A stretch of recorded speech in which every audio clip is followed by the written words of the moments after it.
আজ হচ্ছে রিসেপশন আর এই যে আমরা চলে এসেছি। তো সবাই জানিও আমাকে কেমন লাগছে। তো গিয়ে পরে সবাইকে বলা হলো যে এখন বসে পড়ো, কারণ পরে ভিড় বেড়ে যাবে। তো আমরা সবাই বসে পড়েছি।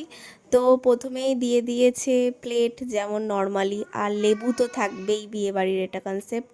তো তারপরেই নানপুরি আর চানা মটর আমার তো খুবই পছন্দের, আমি তো দুটো খেয়েছি। তারপরে ভাত আর বেশি খেতে পারিনি, ভাতেই অল্পই নিয়েছিলাম, যতটা তোমরা দেখছো।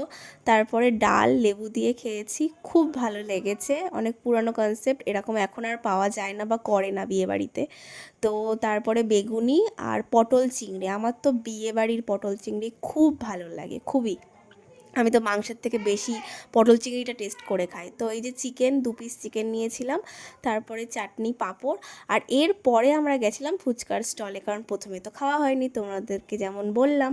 তো তারপরে একটু কফি খেয়ে নিলাম, এই সব করে আমরা বাড়ি চলে আসলাম। আর এই যে সবাই জানিও আমাকে কেমন লাগছে। আজকের জন্য টাটা, বাই।